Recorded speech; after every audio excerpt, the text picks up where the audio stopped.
नमस्कार बच्चों, मेरी कक्षा में एक बार आपका फिर स्वागत है। तो हम आपकी जो प्रश्नावली 16 है उसको कर रहे थे। तो हम इसमें जो है वो घन घनाभ के पृष्ठीय क्षेत्रफल और आयतन संबंधी सवाल कर रहे हैं। तो आज हम इसके 5वें प्रश्न से शुरू कर रहे हैं। तो काफ़ी महत्वपूर्ण प्रश्न है बच्चों, ध्यान से देखो, और बहुत आसान भी है। तो आप पर ये एक बार इनको देखने के बाद अगर आप इनको खुद हल करने की कोशिश करेंगे तो आपसे बिल्कुल हल होंगे। तो हम शुरू करते हैं इसको। जो 5वां प्रश्न बच्चों, ये वैसे काफ़ी मुश्किल नज़र आता है लेकिन ऐसा है नहीं। आप ये देखेंगे, आपको कहा है कि एक बगैर ढक्कन का बक्सा यानी संदूक है जिसकी मोटाई जो है वो क्या है, 3 सेंटीमीटर है। तो आप जानते हैं कि लकड़ी वगैरह के जो बक्से होते हैं उनकी मोटाई होती है, उनकी परत जो बनी होती है। तो आपको ये कहा है कि ये जो यहाँ पर इसकी मोटाई है, यहाँ देखें ये, तो ये मोटाई कितनी है, 3 है। तो आप जानते हैं कि इसके दोनों तरफ ये कितनी होगी, 3 ही होगी। तो इस प्रकार से इसकी बाहरी माप आपको दे रखे हैं। तो ये बाहरी लंबाई आपकी जो है वो आपके पास कितनी हो जाएगी, बक्से की 146 हो गई। और बाहरी ऊंचाई जो है वो कितनी हो गई, दे रखी है 83 दे रखी है। और चौड़ाई जो है वो 116 दे रखी है। तो आप क्या करेंगे, इसको करेंगे अंदर पेंट कराना है इसके, और उसका खर्चा जो है 2 रुपये प्रति 100,000 वर्ग सेंटीमीटर की दर से ज्ञात करना है। तो पहले हम देखते हैं कि बक्से की बाहरी लंबाई कितनी है, यानी बक्से की बाहरी लंबाई जो है वो आपको दे रखी है 146 सेंटीमीटर। और चूंकि हमें जो है वो पेंट अंदर कराना है तो हम यहाँ से निकालेंगे आंतरिक लंबाई। तो आंतरिक लंबाई, चौड़ाई, ऊंचाई चाहिए हमें। तो आंतरिक लंबाई हम निकालेंगे तो आंतरिक लंबाई हो जाएगी आपकी जो बाहरी लंबाई जो आपको दे रखी है उसमें से आप क्या करेंगे, मोटाई का दुगना घटा देंगे, क्योंकि अंदर से लंबाई कम होगी, मोटाई घट जाएगी इसलिए। तो ये रहेगी आपके पास 140 सेंटीमीटर। इसी प्रकार से बाहरी चौड़ाई कितनी है, तो बाहरी चौड़ाई जो आपको दे रखी है वो दे रखी है 116 सेंटीमीटर। तो आंतरिक चौड़ाई कितनी हो जाएगी,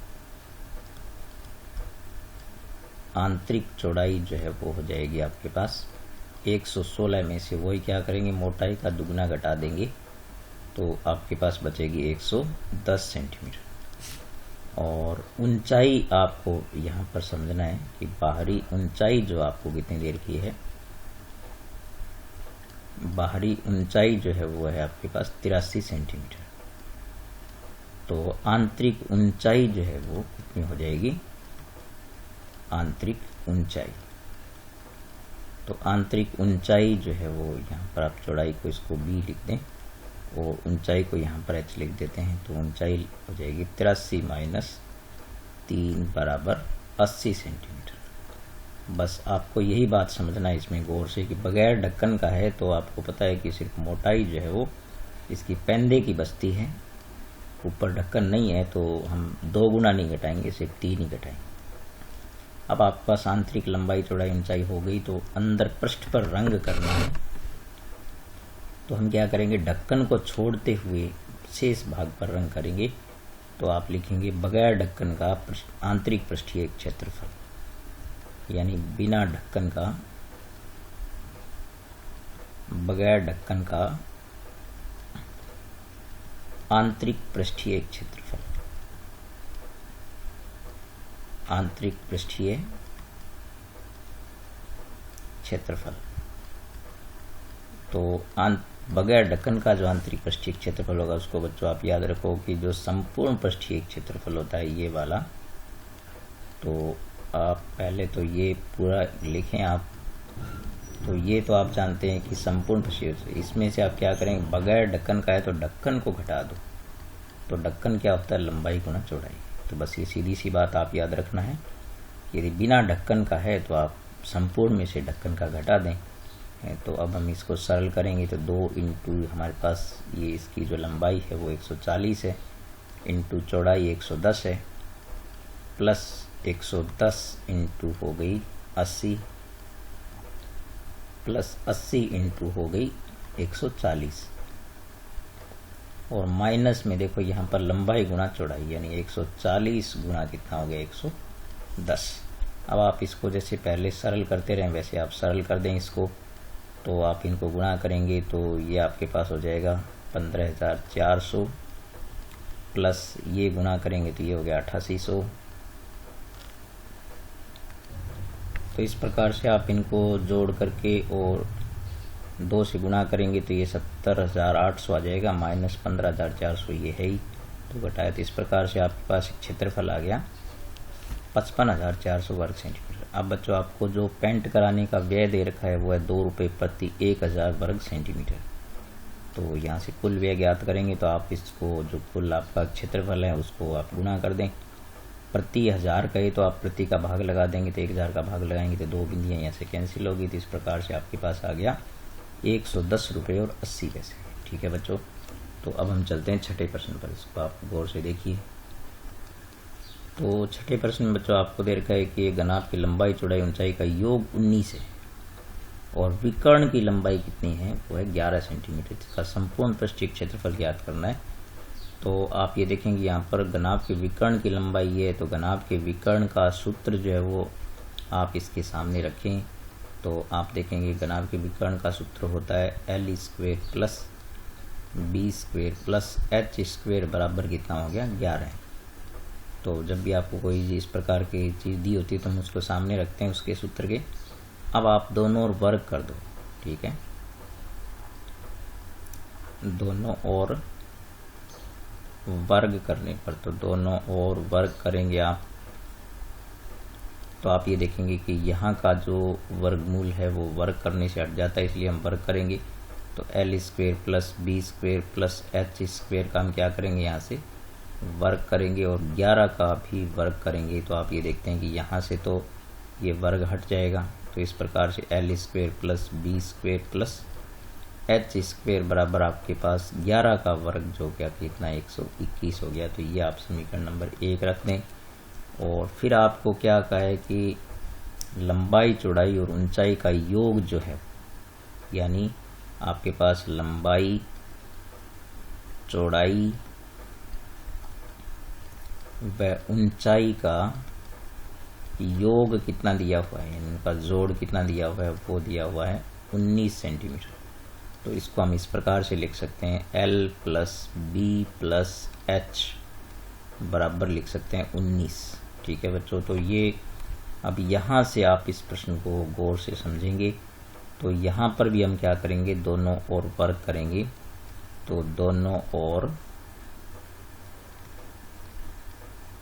वर्ग करने पर, तो दोनों ओर वर्ग करेंगे तो आप ये पाएंगे कि यहाँ पर ये हो जाएगा L plus B plus H का वर्ग बराबर हो जाएगा 19 का भी वर्ग।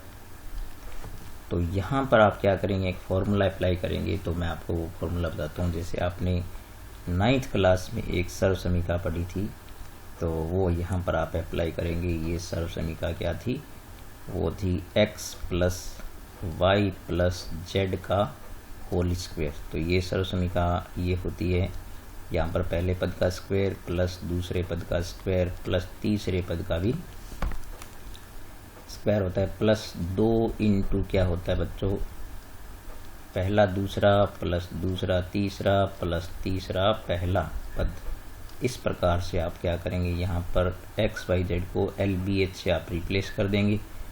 तो ये सूत्र आपके पास इस प्रकार से बन जाएगा। तो आप ये देखेंगे कि यहाँ पर आपके पास x की जगह L, y की जगह B और z की जगह H हो जाएगा।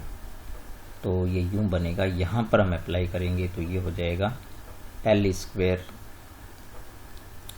Plus B square plus H square plus में कितना हो गया 2 इंटू LB हो गया प्लस BH हो गया प्लस HL हो गया। ठीक है, और बराबर में 19 का वर्ग कितना हो गया 361, सॉरी 361 हो गया, तो ये हमें लिखेंगे 361। अब आप यहाँ गौर से देखें तो ये जो समीकरण 2 बनती है, इसमें आप देखें कि ये जो आपके पास l square plus B square plus H square है, ये समीकरण 1 में आपका मान यहाँ से पड़ा है, यहाँ से तो समीकरण 1 से मान आप 2 में रख दें, तो समीकरण 1 का मान आप 2 में रख दें, का मान 2 में रखने पर तो आप यहाँ पर क्या रख सकते हैं 121 रख सकते हैं। और यहाँ से बच्चों यदि आप इसको गौर से देखो तो यही होता है घनाभ का संपूर्ण पृष्ठीय क्षेत्रफल। तो आप इसको यूं लिख सकते हो, तो L square plus B square plus H square हो गया 121 और प्लस में यहाँ पर आपका हो गया घनाभ का संपूर्ण पृष्ठीय क्षेत्रफल, क्योंकि ये जो सूत्र आपको दे रखा है ना यहाँ पर, ये वाला ये जो है वो संपूर्ण पृष्ठीय क्षेत्रफल का है और बराबर में कितना है 361 है आपके पास। तो अब आप 121 को पक्षांतरण करके वहाँ ले जाओ, तो इस प्रकार से घनाभ का संपूर्ण पृष्ठीय क्षेत्रफल आपके पास क्या आ जाएगा, वो आ जाएगा 361 माइनस 121 बराबर कितना हो गया बच्चों 240 वर्ग सेंटीमीटर आ गया। तो इस प्रकार से आप इसमें बस एक ये चीज़ जो इसमें ये सरसमीका है इसको अप्लाई करना सीखना है आपको, बाकी ये कोई बहुत ज़्यादा मुश्किल प्रश्न नहीं है। अब हम इसका 7वां प्रश्न देखते हैं। तो 7वें प्रश्न में जैसे आपको कहा है कि 6 मीटर भुजा के वर्गाकार फर्श, तो यहाँ पर आपको ऊंचाई याद करनी है। तो पहले तो आयतन दे रखा है, ठीक है, कमरे का आयतन जो है वह आपके पास कितना है, तो आयतन आपके पास है 180 घन मीटर है, ठीक है 180 घन मीटर है। और फर्श की भुजा जो है वर्गाकार फर्श की भुजा, वर्गाकार फर्श की भुजा, तो वो जो आपको दे रखी है वो है 6 मीटर, ठीक है। तो बच्चों जब भी ऊंचाई ज्ञात करनी पड़े तो आप ये सूत्र काम में लगाएं। तो ऊंचाई बराबर होता है आयतन बटे आधार का क्षेत्रफल, आयतन बटे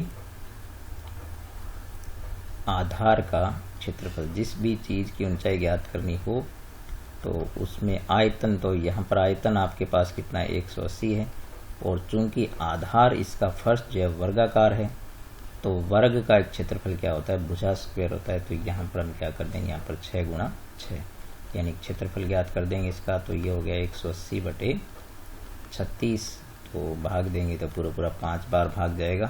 तो इस प्रकार से ऊंचाई कितनी आ गई 5 मीटर आ गई। ये बिल्कुल सीधा प्रश्न था। आप चलते हैं अपने 8वें प्रश्न पर। तो यहाँ पर 8वें सवाल में बच्चों आपको दीवार की लंबाई चौड़ाई ऊंचाई दे रखी है और ईंट की भी लंबाई चौड़ाई ऊंचाई दे रखी है। तो ईंटों की संख्या ज्ञात करनी है कि दीवार में कितनी ईंटें लगेगी। तो ऐसे प्रश्न बच्चों बिल्कुल आसान होते हैं। आप इसमें जो एक माप ये गलत दे रखा था, तो दीवार की जो मोटाई है चौड़ाई है उसको आप 85 की बजाय कितने लेंगे 35 सेंटीमीटर लेंगे। तो यहाँ पर हम शुरू करते हैं इसका जो 8वां प्रश्न है। तो 8वां प्रश्न देखो आप, इसमें दीवार की लंबाई चौड़ाई ऊंचाई दे रखी है आपको। तो पहले हम लिखेंगे दीवार की जो लंबाई है वो कितनी दे रखी है आपको 44 मीटर है। तो हम इनको सेंटीमीटर में रखेंगे तो 100 से गुणा कर देंगे, 4400 सेंटीमीटर हो गया। और चौड़ाई जो है वो बी कितनी हो गई इसके पास, आपके पास वो 1.5 मीटर है। तो इसको भी 100 से गुणा करेंगे तो ये हो जाएगा 150 सेंटीमीटर। और इसकी जो ये ऊंचाई थी, इसकी चौड़ाई नहीं है, ऊंचाई है इसकी, दीवार की ऊंचाई है यहाँ पर ये। और चौड़ाई जो यानी दीवार की जो मोटाई होती है वो, इसको आप जो है यहाँ पर भी क्या करें एच, या इसकी ज़रूरत ही नहीं है, आप इनको कुछ मत लिखें।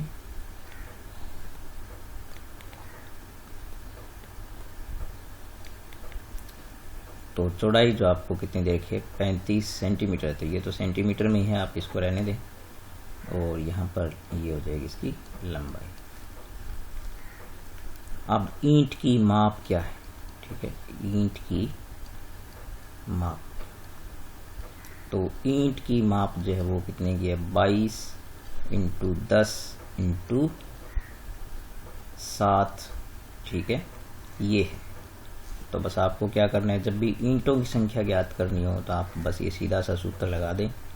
तो ईंटों की संख्या का बच्चों ये सीधा सा सूत्र लगा दें आप। इसमें क्या करें, दीवार का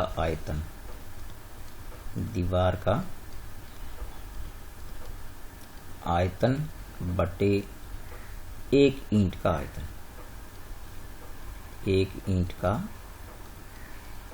ठीक है। तो आप देख रहे हैं कि दीवार का आयतन क्या है आपके पास, तो दीवार का आयतन होगा दीवार की लंबाई चौड़ाई ऊंचाई। तो ये आपके पास हो गया दीवार की लंबाई चौड़ाई ऊंचाई कितनी है 4400 इंटू ऊंचाई इसकी 150 है और चौड़ाई कितनी है 35 है।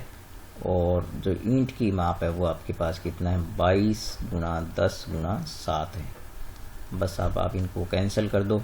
तो आप कैंसिल करेंगे तो ये देख रहे हैं कि यहाँ से आप कैंसिल करेंगे गौर से, तो ये 22 दूनी 44, यानी यहाँ पर आ गया आपका 200।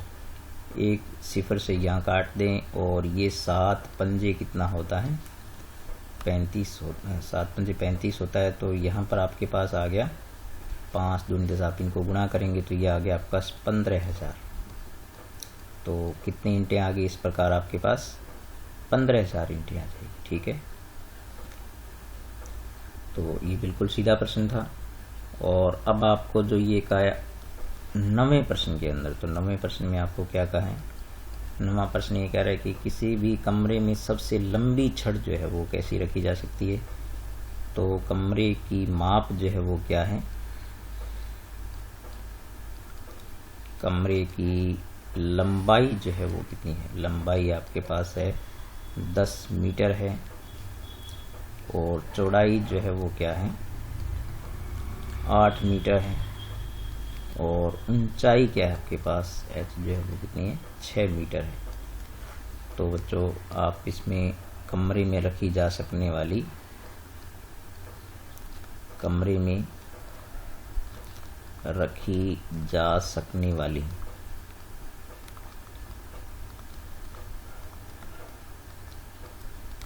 सबसे लंबी छड़ की लंबाई जो है वो क्या हो, वो होती है विकर्ण के अनुरूप होती है, ठीक है। तो वो होता है घनाभ का विकर्ण। क्या होता है घनाभ का विकर्ण। तो आप घनाभ का विकर्ण जो है वो कैलकुलेट कर दें यहाँ पर। तो आप जानते हैं कि घनाभ का विकर्ण क्या होता है, अंडर रूट, ये आपके पास होता है √L² plus B² plus H², यानी आपके पास यहाँ हो जाएगा ये 10 का स्क्वायर प्लस 8 का स्क्वायर प्लस 6 का स्क्वायर। तो इस प्रकार से आप देखेंगे कि 10 का स्क्वायर कितना होता है 100 और ये हो गया आपके पास 64 और ये हो गया आपके पास 36। तो आप ये देखेंगे यहाँ पर ये हो गया 100 200 हो गया। तो 200 को आप लिख सकते हैं 2 × 100, तो 100 का वर्गमूल आपका 10 रहता है। तो 10√2 मीटर की जो है वो छड़ी इसमें लंबी सबसे रखी जा सकती है, ठीक है। अब आप इसका ये देखें, ये 10वां प्रश्न। तो ऐसे प्रश्न बच्चों बहुत छोटे और बहुत ही महत्वपूर्ण प्रश्न होते हैं जो छोटे प्रश्नों में पूछे जाते हैं, कई बार बड़े प्रश्नों के भाग भी होते हैं। तो आपको ये कहा है कि घन का आयतन दे रखा है आपको, घन का आयतन, और घन के आयतन से भुजा निकालना है आपको।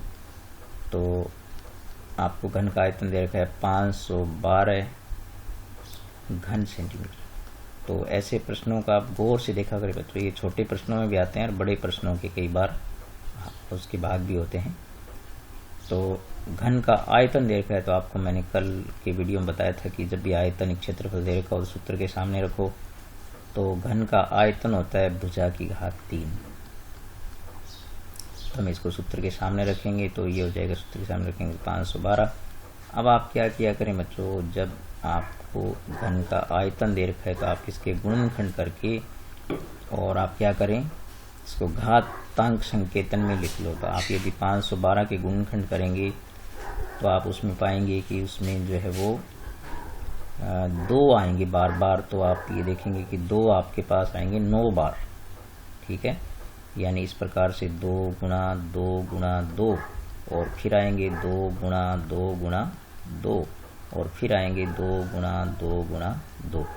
तो आप 3-3 के समूह बनाएंगे इस प्रकार से, तो आप ये पाएंगे कि आपके पास ये हो गया 2 गुणा 2 की घात कितनी होगी बच्चों, 3 हो गई। यानी इस प्रकार से आपने देखा कि ये आपके पास बन गया ये 2 दूनी 4 दूनी 8 की क्यूब बन गई। अब ये देखो घात इनकी कैंसिल हो जाएगी, तो इस प्रकार से भुजा कितनी ज्ञात हो गई, भुजा होगी इसकी 8 सेंटीमीटर। तो ये ऐसे प्रश्न है बहुत महत्वपूर्ण, इसको ध्यान से देखा करें आप। अब हम चलते हैं नेक्स्ट क्वेश्चन पर। तो यहाँ बच्चों ये जो 11वां प्रश्न है, ये बिल्कुल जो पीछे ईंटों वाला प्रश्न आया था बिल्कुल वैसा ही प्रश्न है। तो आप इसको करेंगे, मैं आपको जो है वो 12वां प्रश्न करा रहा हूँ। ये 11वां प्रश्न आप खुद अटेम्प्ट करना, बिल्कुल आसानी से हो जाएगा। तो 12वां प्रश्न देखते हैं अपने। तो 12वें प्रश्न में हम यहाँ देखते हैं कि आपको दे रखा है कि घनाभ की लंबाई, चौड़ाई और ऊंचाई का अनुपात आपको दे रखा है, ठीक है। यानी आप इस प्रकार से लिखें इसको, ये ध्यान से देखना आप, ये प्रश्न बहुत मुश्किल नहीं है, बिल्कुल आसान सा प्रश्न है। तो घनाभ की लंबाई,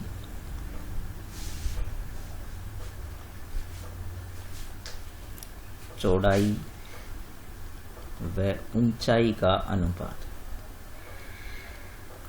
ऊंचाई का अनुपात जो है आपको दे रखा है। तो अनुपात कितना दे रखा है, 5:3:2 दे रखा है। तो इस प्रकार से आप इसको यूं लिख सकते हैं, यानी L/B/H कितना हो गया आपके पास, 5:3:2 हो गया। तो इस प्रकार जो अनुपात में चीज़ें दी होती है, तो ये आपने सिखाई है कि अनुपात की चीज़ों को हम क्या लिख सकते हैं, ऐसे अलग अलग लिखेंगे तो इनके साथ x ले सकते हैं।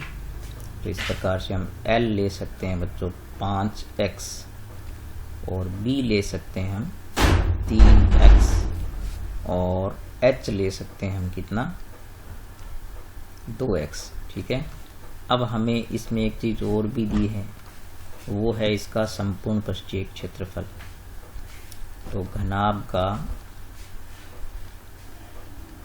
संपूर्ण पृष्ठीय क्षेत्रफल जो है वो आपको क्या दे रखा है, 558 वर्ग सेंटीमीटर। तो आपको ये बताया कि जब भी क्षेत्रफल, आयतन कुछ भी दे रखे हों तो उनको सूत्र के सामने रखें। तो यहाँ हम इसको घनाभ के पृष्ठीय क्षेत्रफल के सूत्र के सामने रखते हैं।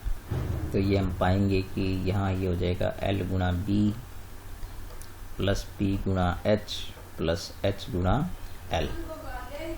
तो ये बराबर हो गया 558, ठीक है। अब आप इसमें क्या करें, इसमें मान रख दें। तो L हमारे पास कितना है बच्चों, 5x और ये B है हमारे पास 3x, ठीक है,